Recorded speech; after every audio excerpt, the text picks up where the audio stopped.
Y como anunciábamos al comienzo, una fuerte explosión en el sector de bodegas en Pudahuel se registró hace pocas horas. Los bomberos todavía están trabajando en el lugar. Esto ocurrió pasada la 1 de la tarde de este lunes, como decíamos, en la comuna de Pudahuel, específicamente en el sector de bodegas, cercano al cruce de Américo Vespucio con la ruta 68 en calle Puerto Madero. El hecho derivó en un incendio con una columna de humo de grandes proporciones visible desde varios puntos de la capital. Seguramente usted lo ha visto tal vez en redes sociales, esta columna de humo en imágenes. El siniestro afecta a las bodegas San Francisco, que sirve como lugar de acopio para productos comercializados por empresas del retail. Esa es la información preliminar. Personal de bomberos trabaja en el lugar y se dispuso un perímetro de seguridad de 1 kilómetro ante la gravedad del hecho. Al lugar también han llegado ambulancias para atender a personas lesionadas. Hasta ahora se registran 3 desaparecidos y 1 persona herida. Se espera algún pronunciamiento sanitario respecto de si habrá evacuación de zonas aledañas de la columna de humo y también porque se debe determinar si es que son algunos elementos tóxicos los que causaron esta explosión. Evidentemente vamos a estar informando respecto de lo que ocurra con este hecho. Y hasta ahora pasamos a revisar la encuesta CADEM, esta encuesta que obviamente muestra un notorio aumento de la aprobación de las manifestaciones sociales. Y para conversar acerca de este tema tenemos en nuestro estudio a Daniel Ibáñez, el expresidente de Fundación Participa. ¿Cómo está, Daniel? Buenas tardes. Hola, muy buenas tardes. Gracias por estar con nosotros. Gracias a ustedes por la invitación. Bueno, Plaza Pública, entonces, se publicaron estas cifras. El apoyo a las movilizaciones aumentó 10 puntos, es decir, alcanzó 66% de aprobación. ¿Por qué cree usted que se llegó a este punto? Básicamente porque llevamos ya prácticamente 5 meses sin ninguna respuesta desde el Ejecutivo, ni tampoco desde el Parlamento a las demandas sociales. Recordemos que a 2 días del estallido del 18 de octubre, el presidente de la República hizo un anuncio de una serie de medidas, entre ellas las rebajas de dieta, mejora en sueldos, mejora en pensiones, lo cual no se ha producido. Es más, o sea, algunas de ellas se han aprobado en la Cámara de Diputados y hoy día están entrampadas todavía en el Senado, lo que da cuenta de la falta de voluntad para avanzar en esta reforma. Y que también es una señal para quienes están hoy día hablando del rechazo para reformar la nueva Constitución. Acá está la muestra de que ese tipo de discurso no es más que una mentira, porque en la práctica llevan 5 meses sin hacer nada. La única vez que avanzaron fue básicamente porque había una presión, que era la presión que había en las calles. Cuando las calles de alguna manera bajó la presión, dejaron de legislar, dejaron de hacer la pega. Pero Daniel, el presidente Piñera, justamente en la entrevista que dio ayer a un programa de televisión, dijo que habían avanzado con estas cosas. En el fondo lo muestra como si fuera un avance. ¿Usted no lo considera así? Claro, es que el presidente dice muchas cosas. También dijo que habían atentados contra hospitales, cosa que nadie ha podido acreditar hasta el minuto. Por lo tanto, el presidente hoy día goza de muy poca credibilidad, hay que decirlo. O sea, lamentablemente se le ha hecho un daño a la institución de la presidencia de la República tremendo. O sea, hoy mismo, en este minuto, mientras nosotros estamos acá conversando, se está efectuando una comisión investigadora, una comisión especial investigadora en la Cámara de Diputados para analizar los fondos que tiene el presidente a través de Bancar en las Islas Paraísos fiscales.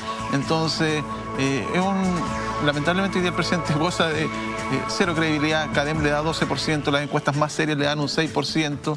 Claro, su desaprobación llegó hasta un 81%. Claro, entonces, hoy día no hay nada concreto. O sea, si el presidente, no basta con que el presidente hoy día diga que se están haciendo las cosas, tiene que mostrar con hechos que las cosas están sucediendo.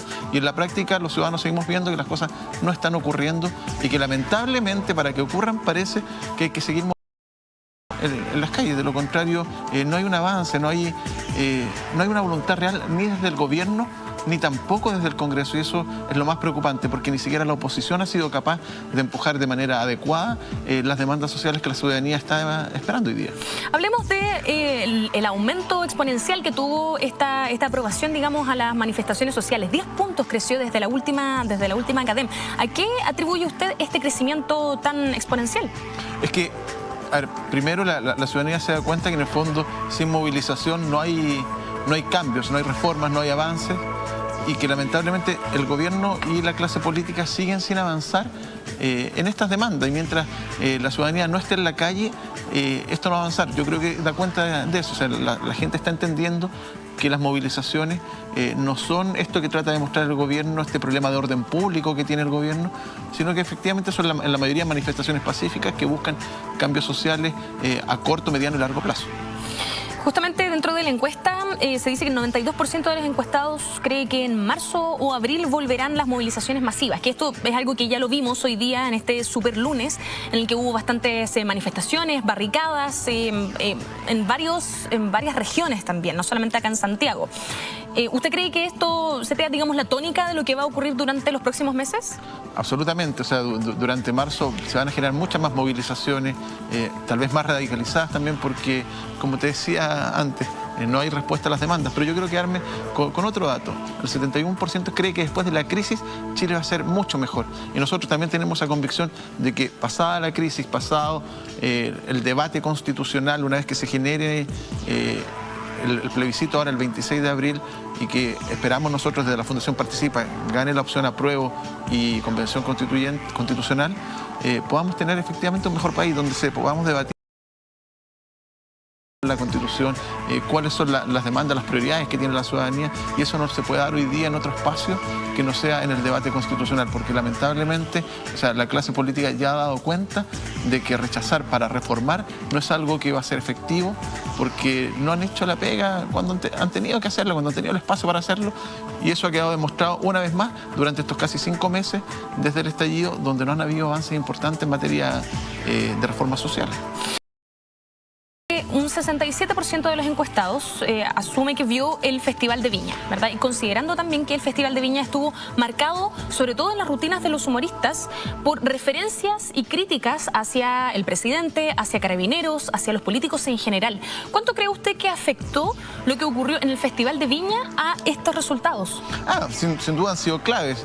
El festival se convirtió en una gran franja a favor del apruebo, porque el mundo artístico dio cuenta de esta sensibilidad propia de los artistas y han logrado conectar con lo que está pasando en la calle, con la ciudadanía. O sea, lo que vimos básicamente con los artistas, con los humoristas, es reflejo de lo que está pasando en la calle, es reflejo de lo que está pasando en la sociedad, y que ellos lo han sabido graficar de una manera bastante inteligente, por decirlo de algún modo. De hecho, el 73% dice que valoró positivamente la rutina de Stefan Kramer, que probablemente podemos debatir, pero en el fondo creo que fue uno de los que fue más ácido hacia sus críticas, hacia el gobierno, hacia los políticos en general. Entonces, ¿eso cree usted que muestra un poco el sentimiento que tiene el pueblo de Chile?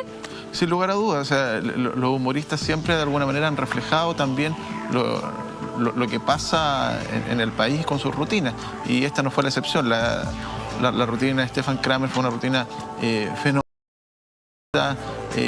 a través de una ácida crítica social de lo que está pasando en nuestro país. Y yo insisto, o sea, creo que fue un trabajo muy inteligente desde el humor, poder poner en el escenario de Viña lo que está sucediendo en el país. Los artistas no pueden quedar fuera del debate de lo que pasa con su pueblo, y eso es lo que dieron cuenta artistas como Stefan Kramer, como Mon Laferte, entre otros, que graficaron muy bien lo que está sucediendo, y que además de paso le hicieron que no logra ponerse de acuerdo para la franja. Bueno, los artistas chilenos le hicieron la franja a la oposición, le hicieron la franja a la ciudadanía, para dar cuenta de todas las demandas y todo lo que aún nos falta por avanzar. Daniel, vamos a estas entrevistas que han ocurrido entre ayer y hoy, que han sido bastante controversiales. Partamos por la del presidente Piñera en este programa de televisión, en el que estuvo respondiendo algunas preguntas respecto de las políticas que se han dado, y que se refirió más que nada, digamos, a la violencia que hay. ¿Qué le pareció a usted esa entrevista? Primero, decir que el periodismo que no cuestiona no es periodismo, es relaciones públicas, y lo que se hizo en Televisión Nacional fueron relaciones públicas, un intento de lavado de imagen al presidente de la República. Cuando el presidente señala que hay hospitales que han sido atacados por manifestantes, y Matías del Río no es capaz de contrapreguntarle: presidente, ¿cuál es el hospital? Señálenos cuáles fueron las víctimas, porque no está el dato, por lo menos en la agenda pública. Da cuenta que acá hubo más bien una acción de relaciones públicas, y que TVN no es el canal de todos los chilenos, como muchas veces se dice, sino que es el canal del gobierno, lamentablemente. Por otra parte, en cuanto a las declaraciones del presidente de la República, a nosotros nos parecen sumamente preocupantes porque el presidente sigue con el mismo discurso el 18 de octubre. O sea, no logra entender la magnitud del problema, no sabemos si está encerrado en una especie de burbuja, pero no logra, en el fondo, conectar con lo que está ocurriendo. Pero perdón, ¿usted cree que no logra conectar o que simplemente no está haciendo referencia a esto? Es que el presidente, al parecer, está absolutamente ciego, no da cuenta de lo que está sucediendo en el país. Pero por eso le pregunto si es que no lo ve o si es que simplemente no da cuenta de ello abiertamente. Yo creo que no. Si es una estrategia en el fondo. Sí, puede evidentemente ser una estrategia para no hacerse cargo de la problemática, porque en el fondo lo que está haciendo el gobierno hoy día es seguir dilatando, jugando, como lo hacen muchas veces los empresarios con los sindicatos, al desgaste de la movilización. Y bueno, la academia nos cuenta que no va a haber tal desgaste y que el presidente está errando nuevamente la estrategia. Además, sigue con el discurso del orden público. Acá no hay un problema de orden público, la misma academia lo señala, una encuesta que además es muy cercana al gobierno. O sea, acá no es un problema de orden público, acá hay un problema de corte social, acá hay un problema de que no se dan respuesta a las demandas sociales. Y mientras el presidente siga en la lógica del orden público, la lógica de la guerra interna, esto va a ir de mal en peor.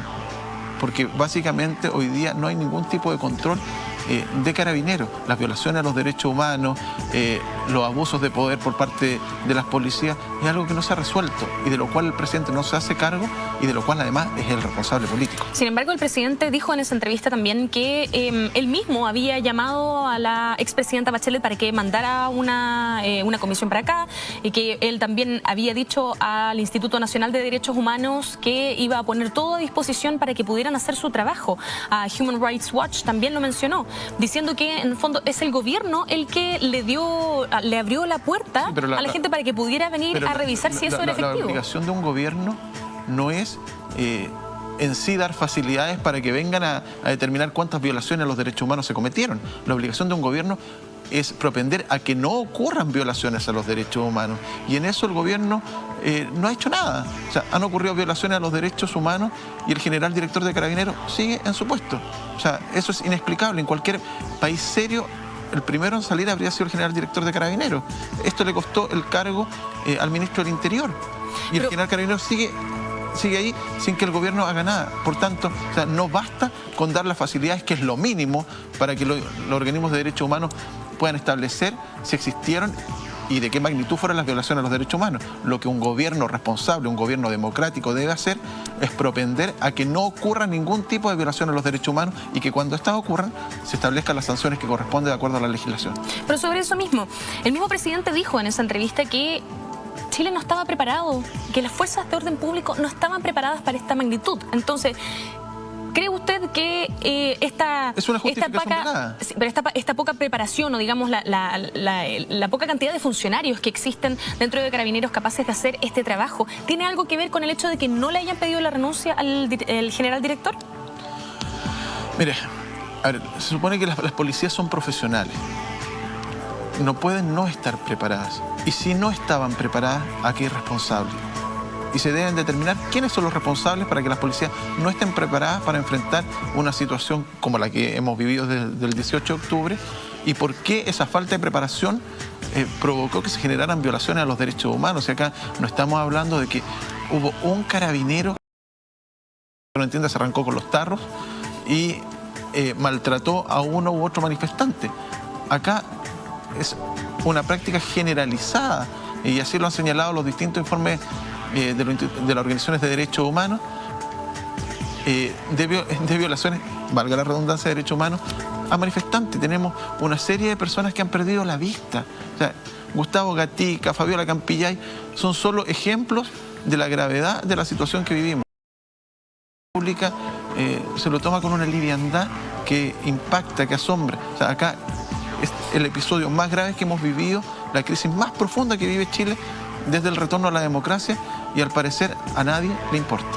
Daniel, vamos a entrar ahora en el tema de la campaña del plebiscito, justamente enganchándonos de esto que usted decía de la crisis, pero antes quiero, para cerrar el tema de las declaraciones del presidente Piñera, hacer referencia a las declaraciones que dio esta mañana respecto de promulgación de la ley Gabriela, en la que dijo lo siguiente: a veces no es solamente la voluntad de los hombres de abusar, sino que también la posición de las mujeres de ser abusadas. Tenemos que corregir al que abusa y también decirle a la persona abusada que no puede permitir que eso ocurra. ¿Qué le parecen estas declaraciones del presidente? Son declaraciones de la más alta gravedad.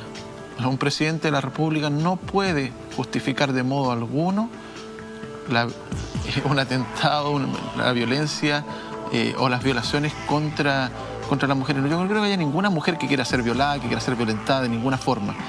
Y lo que hace el presidente de la República hoy día es justificar de algún modo a los agresores y volver a victimizar a aquellas familias, a aquellas personas que han sido, han sufrido la violencia machista, que han sido víctimas de femicidio.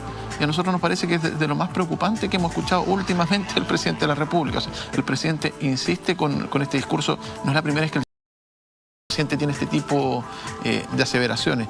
Y es sumamente preocupante que la primera autoridad siga insistiendo, y más en un hecho y un hito tan importante como la promulgación de la ley Gabriela, que justamente lo que busca es aumentar las sanciones a quienes cometen este tipo de delitos contra las mujeres. Pero, sin embargo, la ministra de la Mujer y la Equidad de Género, Isabel Pla, salió un poco a despejar el aire y decir que en realidad, y voy a citar también, el presidente lo que ha querido decir no tiene que ver nunca con responsabilizar a las mujeres. Ha dicho: sepan las mujeres de nuestro país que cuando ustedes denuncien van a contar con el apoyo de la sociedad y de las instituciones y de los poderes del Estado. Bueno, lo que escuchamos del presidente es bastante distinto a lo que relata la ministra. La ministra salió de alguna manera a prestarle ropa al presidente, a tratar de arreglar esta tremenda metida de patas que tuvo el presidente de la República, que, insisto, no es un error, es una declaración de la más alta gravedad. No estamos hablando de cualquier persona, es el presidente de la República el que hoy día, en medio de la promulgación de una ley para sancionar de mejor forma los femicidios, en su discurso termina justificando a los agresores, y eso nos parece que es totalmente repudiable. Estamos conversando con Daniel Ibáñez, él es presidente de la Fundación Participa. Decíamos anteriormente que íbamos a conversar acerca del plebiscito. La franja ya comenzó, ya están en la televisión, se pueden ver las franjas por el apruebo y el rechazo, y también por la convención constituyente. ¿Qué le parecen hasta ahora las posturas que han tenido la opción 1 o la opción 2, digamos, apruebo o rechazo? Bueno, en cuanto al rechazo, sabemos que la lógica ha sido instalar el temor. Es una lógica del temor, hemos visto incluso en redes sociales, como dicen, si gana el apruebo, le van a quitar sus bienes, le van a quitar su casa. Y que la gente sepa, la gente que nos está viendo, eso no va a ocurrir. No se trata de eso, ni siquiera se está discutiendo hoy día el texto de la Constitución. Lo que vamos a discutir el 26 de abril, lo que vamos a votar por el apruebo o el rechazo, es si tú quieres que discutamos la idea de tener una nueva Constitución o no quieres. Tan simple como eso. El proceso es mucho más largo. Es más, si no nos gusta el texto que salga del debate constitucional, tenemos la opción de un nuevo plebiscito donde vamos a aprobar o rechazar ese texto. Por lo tanto, lo que hemos visto hoy día es solamente la lógica del miedo, del temor. Hemos visto también esta micro del rechazo, 5 minutos llena de reformas, pero que llevamos 5 meses sin que ocurra ninguna reforma. Llevamos 5 meses donde los mismos senadores que promueven la micro del rechazo, que pasa cada 5 minutos supuestamente con las reformas, son los que han rechazado reformas como, por ejemplo, garantizar el derecho al agua como derecho humano. Y eso lo vivimos hace muy poco, hace unas semanas, a finales de enero. Y fueron los mismos parlamentarios que hoy día promueven para reformar, como le llaman a ellos, con esta micro que trae las reformas, pero con reformas que no han hecho durante 30 años y que se han negado sistemáticamente. Y por otro lado tenemos el apruebo, que lamentablemente vemos que la oposición no logró llegar a un comando único, pese a que últimamente están haciendo algunos esfuerzos, pero que aún parte lento. Yo creo que ahí hay un desafío súper importante, porque tampoco está ganada este plebiscito en la opción de la convención mixta, convención constitucional, 100% electa, donde todas las encuestas indican que va a estar en realidad la madre de todas las batallas. Daniel, ¿a usted le parece que esta campaña por el plebiscito se parece tal vez a la que se hizo en el plebiscito anterior? Mira, tiene, guardando las proporciones, tiene un poco eso tal vez. La opción del rechazo nos recuerda un poco a la campaña del sí, donde si tú votabas que no, iba a venir todo lo malo y todo se iba a devolver, todos los avances, iba a haber un retroceso, te iban a quitar todo. La campaña del terror, la campaña del miedo. Se parecen mucho en eso. En cuanto a la prueba, no se parecen nada a la del no. Lamentablemente no han logrado levantar la épica que tuvo la campaña del no, la mística que se generó. Recordemos que además había prácticamente un comando único del no, donde todas las fuerzas actuaron con la mayor generosidad. Eso no lo hemos visto en esta ocasión. Esperemos que esa generosidad, particularmente desde el mundo político, se genere en algún minuto y que los ciudadanos podamos ver su espacio. Además de eso, hoy día vemos que la ciudadanía también está más activa. Hay mayores canales de información, ya no es solamente la televisión. Hoy día el internet, las redes sociales permiten también que los ciudadanos y las organizaciones sociales podamos también ser parte de la franja, a lo mejor no de la formal del todo, pero sí a través de nuevos medios que son tan influyentes como lo fue la televisión a fines de los años 80. Daniel Ibáñez, presidente de la Fundación Participa, muchísimas gracias por haber estado con nosotros. Muchas gracias a ustedes por la invitación. Nosotros vamos a un breve corte y ya volvemos con más Punto Noticias.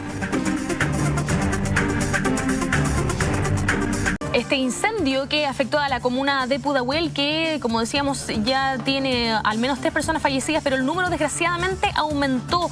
Ahora son 4 personas fallecidas y al menos 7 personas heridas las que se reportan después de esta explosión en la zona de bodegas en la comuna de Pudahuel. Ahí estamos viendo imágenes de algunos usuarios de redes sociales que publicaron esta columna de humo que efectivamente que se podía ver desde varios puntos de la capital. De hecho, se habló de que el servicio del aeropuerto, ahí se puede ver, por ejemplo, en esas imágenes, la explosión que se ven algunas chispas saliendo y evidentemente la columna al principio era de humo blanco y después empezó a ser humo negro. Se hablaba de que en el aeropuerto de Santiago al menos había interrupción de servicio. Esto no es correcto. Los aviones están saliendo desde el aeropuerto de Santiago. A continuación vamos a ver un video que circula por redes sociales respecto de este incendio que afecta a la comuna de Pudahuel.